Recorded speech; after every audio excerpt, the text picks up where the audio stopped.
Good day, subscribers. Welcome back to the Contrarian, everyone. Today I wanted to talk about the economy, what it's looking like actually on a trip that I'm on right now in Maui, and why Hawaii could be kind of a leading indicator for the rest of the US economy, broadly speaking. Now, first off, I have to touch on the fact that last week, the end of last week, we saw unemployment jump considerably up to 4.3%.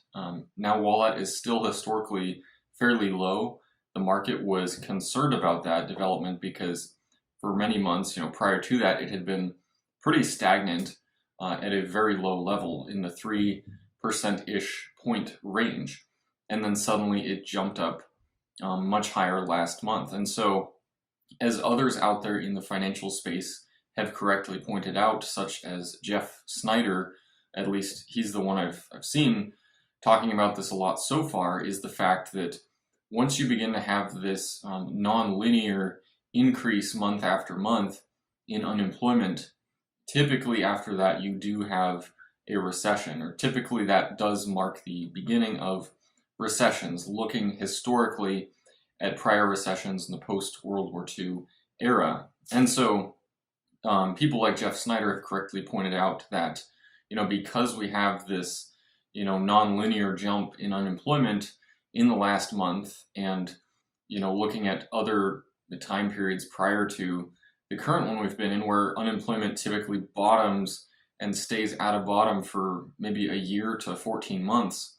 And then after that, it typically, exponentially grows, unfortunately, and that marks the beginning of a recession, whether it's the dot-com bust or the 2008 recession, even briefly during COVID, although that's kind of an outlier just due to the fact of what precipitated that. But all that being said, unemployment did take a small tick upwards last week, and so the market, rightfully so, sold off heavily on that news. Now, it's not the final, it's not written in stone yet, I don't think. I think we will need to see in future months, does unemployment continue to come in higher? If unemployment is in its nonlinear phase of basically exponentially growing at this point, then yes, that would be a bad sign. But some have pointed out that a lot of what was the cause of this unemployment spike was due to things like bad weather and maybe other seasonal related causes rather than something structurally wrong in the US employment market. Now, maybe there's some truth to that. I think the jury might still be out with regards to, a recession, whether it's starting now or, very soon to now. The jury might still be out with regards to that, but that did worry the market considerably. Now, where Maui, where I'm at right now, and where Hawaii comes into play with this is I think that the Hawaiian economy is maybe the canary in the coal mine when it comes to recessions, or at least maybe being more predictive of where the broader US economy is going, maybe predictive of the ability of top US spenders to spend a lot.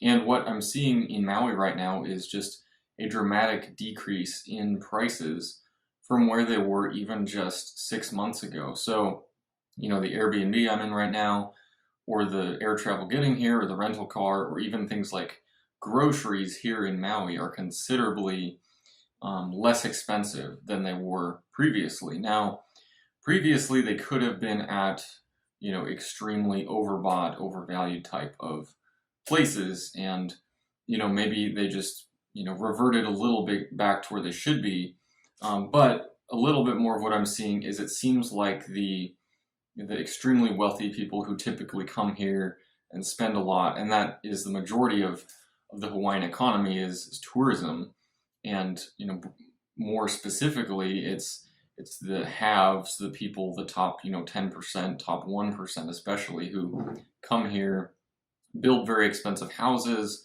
have very expensive other projects, renovations they have done, all the tourism related tours and everything that are given to them. That is the majority of where the Hawaiian economy and the tourism economy here comes from, is from the very wealthy, from the mainland United States. A lot of people from Japan do vacation here as well, and increasingly Chinese citizens as well, actually.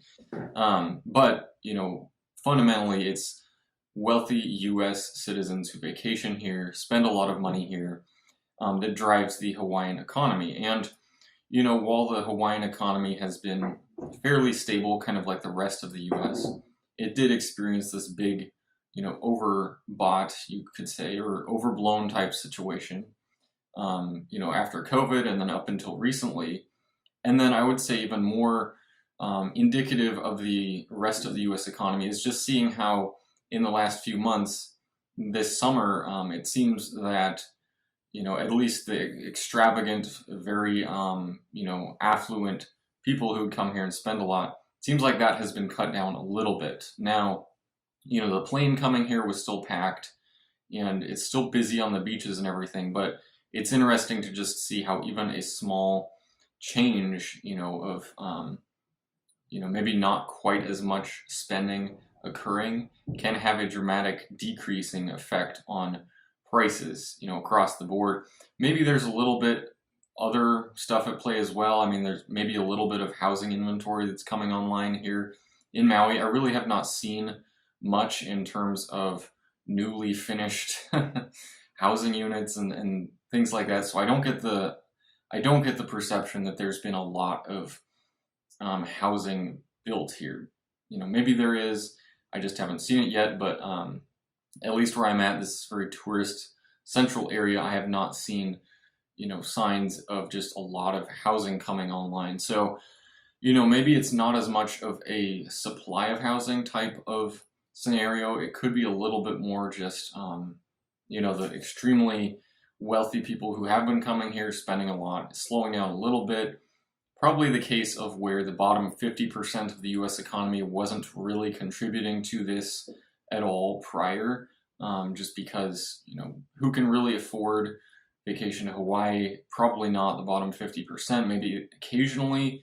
If they do, that might not be a great financial decision to make. It's probably more important things they should be doing. But all that being said, Hawaii, what I'm seeing right now, you know, could be indicative of, you know, what others like Jeff Snyder have pointed out, that unemployment, that the concerns around that, the concerns around a recession could be well-founded. You know, I think in coming months, we should have a better idea of where that ends up landing. You know, maybe if things like the weather-related unemployment and other things like that, seasonal, of course, going into the holiday season, you typically have better employment just because of people temporarily hired to do all the shipping and everything. So that could kind of alter the upcoming data a little bit. But, you know, with the stock market, that's kind of a whole different topic right now because it's interesting. I don't know that it's entirely downhill for the stock market from here. You know, that seems to be the common perception out on Twitter right now, is the fact that, oh, you know, if we're entering a recession right now, therefore the stock market's in a crater from here.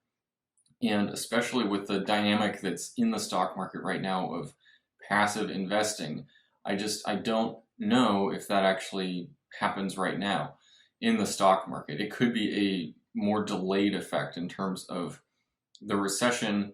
Maybe when the revisions come out in future months, we determine that it started right now in August of 2024, but you know, maybe for a few more months, it seems like things aren't that bad yet with a recession. So, you know, it's a lot to think about. I will be talking with David Hunter, however, later this week, and I will be asking him about his thoughts with, you know, unemployment, recession, everything I just talked about in this video. So if you have any other questions you think I should ask him, leave them in the comments section below, and you know, any other comments too, you can put them down there.